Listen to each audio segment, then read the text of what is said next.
আমি graduation complete করেছি, এখন সরকারি চাকরির জন্য প্রিপারেশন নিচ্ছি। হ্যাঁ, কাজে তো আসবে হয়তো। আমি যে ফর্ম ফিল আপ করি তার থেকে মোটামুটি মাসে একটা ফর্মই ধরুন 650, কোথায় 1000 চলে যাচ্ছে।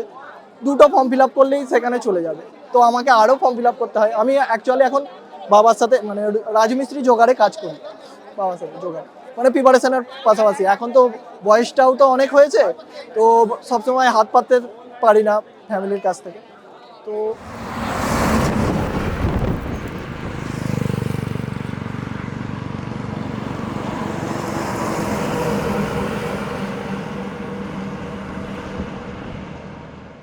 সিঙ্গুরের বিভূতি দাসের টানাটানির সংসার।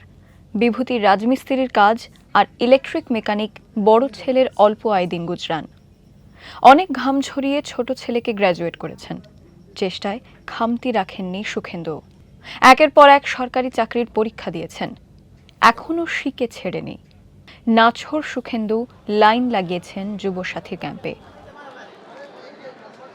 এতই অভাবের ব্যাপার, বুঝতেই পারছেন। ছোট থেকে অনেক কষ্ট করে দুটোকে মানুষ করেছি, কিন্তু কিছু সুরাহা হতে পারছে না।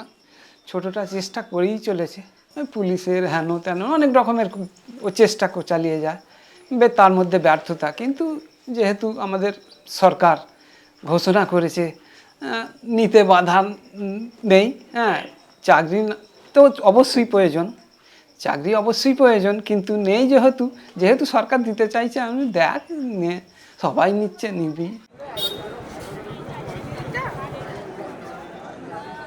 26-এর ভোট যুদ্ধের ঠিক আগে বেকার ভাতার ঘোষণা করেছেন মমতা বন্দ্যোপাধ্যায়। তৃণমূল সরকারের যুবসাথী প্রকল্পে আবেদন জমা পড়েছে প্রায় 84 লক্ষ। 2021-এর ভোটের আগে এই মমতা সরকারই ঘোষণা করেছিলেন মহিলা ভাতা লক্ষ্মীর ভাণ্ডারের। 21-এর নির্বাচনে আসন বাড়িয়ে তৃতীয়বারের জন্য ক্ষমতায় এসেছিল তৃণমূল। এবার ভোটের আগে লক্ষ্মীর ভাণ্ডারের ভাতা বেড়েছে। 26-এও কি ভাতা আর সামাজিক প্রকল্পই তকতে ফেরাবে মমতা বন্দ্যোপাধ্যায়কে? ভোটের ফ্যাক্টর হবে ভাতা? ভারতবর্ষের মতো দেশে যেখানে বিরাট বড় অসংগঠিত ক্ষেত্র, সেখানে সঠিক বেকার কে এইটা কিন্তু নির্ধারণ সাপেক্ষ।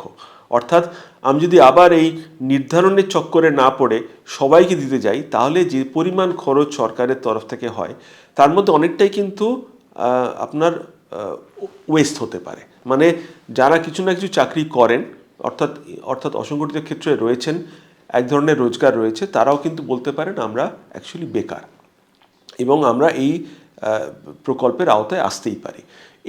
এটা নির্ধারণ করতে না পারলে ডবল খরচ হতে পারে, এটা একটা লিকেজ। এই যারা ধরুন বিভিন্ন গ্যারেজে বিভিন্ন অটো পার্টস এবং ইত্যাদি লাগানোর কাজ করেন, কিংবা গাড়ি সারানোর কাজ করেন, তাদের কাছে আপনি যদি বলেন যে তোমার কাছে কী চাকরির শর্ত বা কন্ট্রাক্ট আছে, কারো কাছে নেই।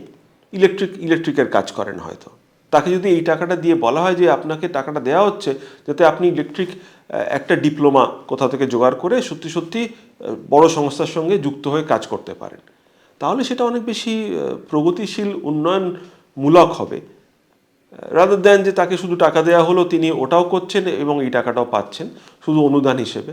তাতে সাময়িক সাহায্য হতে পারে, কিন্তু তাতে তার ভবিষ্যতে সাহায্য হবে না।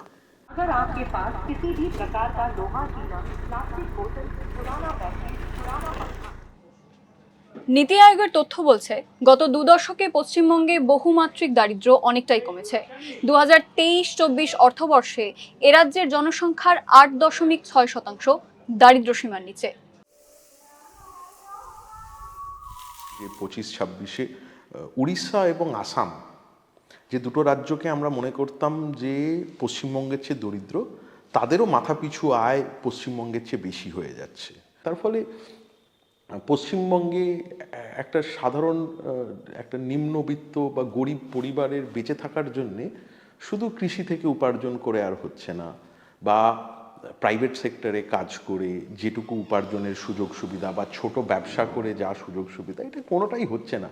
তার জন্যে ভাতাটা খুব গুরুত্বপূর্ণ হয়ে পড়েছে, এবং সেটার আমরা সবচেয়ে বড় প্রমাণ পাই হচ্ছে যখন কোনো একটা সরকার ভাতা অ্যানাউন্স করে, তখন হাজার হাজার লোক গিয়ে লাইনে দাঁড়িয়ে পড়ে।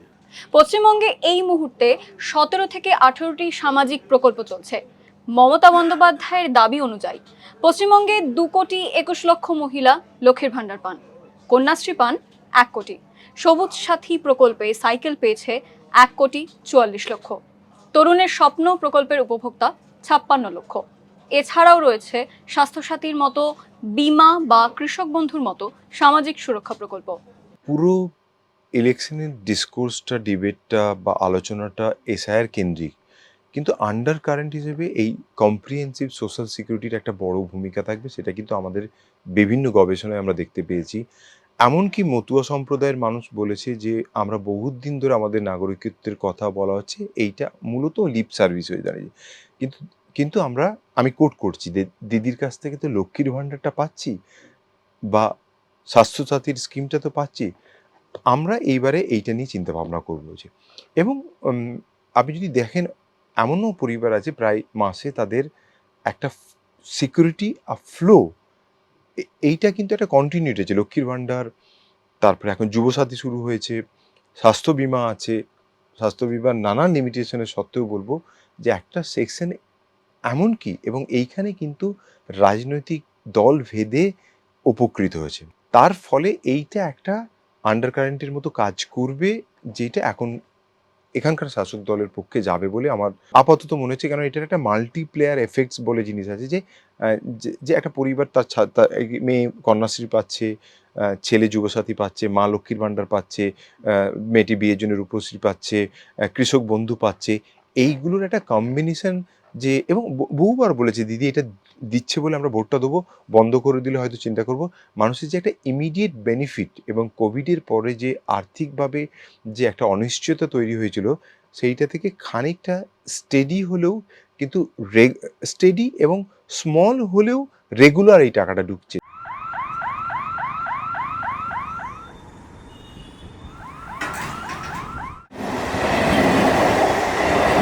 আমি লক্ষ্মীর ভাণ্ডারটা পাই, আমার মা বার্ধক্য ভাতারটা পায়, আর মেয়ে কলেজে 2বার টাকা পেয়েছে কন্যাশ্রী। 10,000 টাকা দিয়েছিল ফোনের জন্যে, ওটা দিয়ে ফোন কিনেছি। আর 25,000 টাকা দিয়েছিল, ওটা দিয়ে আমার এই কলেজের অ্যাডমিশন, তারপরে টিউশনের জন্য কিছু কিছু খরচাই লেগেছে। বাঘাযতীন রেল কলোনির কাজল গৃহসহায়িকার কাজ করেন। রিকশা চালক স্বামী, কাজলের সংসারে ভাতার টাকা একটা বড় আশ্বাস।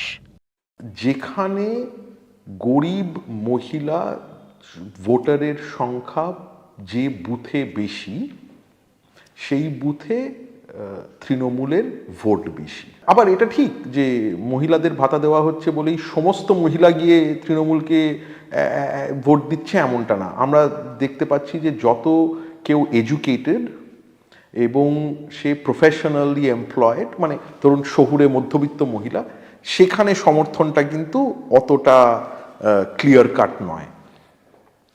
ঠিক তেমনই হচ্ছে আমরা এই যে বিভিন্ন রকমের ভাতা আছে, কিন্তু এর একটা ইলেকশনে একটা এফেক্ট তো পড়ে। এখন প্রশ্নটা হচ্ছে এইটার এফেক্টটা কতদিন থাকবে। মানে ভাতাটা যদি একটা নিত্য নৈমিত্তিক ব্যাপার হয়ে যায়, তাহলে একটা মানুষ কি 3টে নির্বাচন বা 4টে নির্বাচন ধরে ওই ভাতার জন্য ভোট দেবে?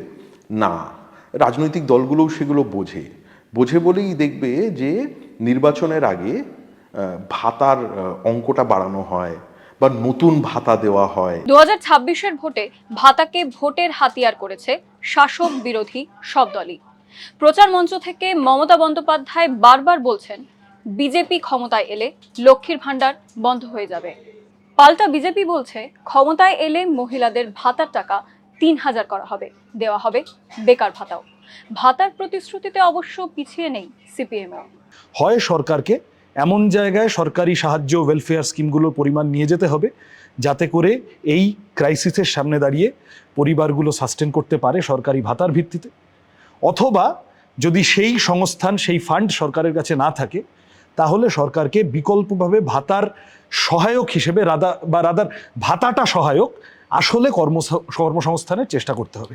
আমরা বলি ভাতার সাথে ক্যাপিটাল এক্সপেন্ডিচার করে উন্নয়নের একটা ব্যালেন্স রাখার দরকার। আমরা এদের মতো শুধু ভাতাকে দিয়ে বলছি না আমি উন্নয়ন করছি, নাম্বার 1। নাম্বার 2, এনারা যে ভাতাটা দিয়েছেন ওই উদাহরণ ধরেই বলি, উনি অভ্যেস করে দিয়েছেন যে সরকারি পয়সায় আপনি জামা কিনবেন, আর আমরা এই মে মাসে ক্ষমতায় আসবো, আগামী 6 মাসের মধ্যে এমন করব যে শীতকালে আপনি রোজগার করে গরম জামাগুলো কিনবেন। কিন্তু বিরোধীদের প্রতিশ্রুতি কি ভোটারের বিশ্বাস জয় করতে পারবে, নাকি তৃণমূল সরকারের সামাজিক প্রকল্পের সুবিধা পাওয়া মানুষ আস্থা রাখবেন মমতা বন্দ্যোপাধ্যায়ের ওপরেই? ভোটে ফ্যাক্টর হবে কোন দলের ভাতার প্রতিশ্রুতি?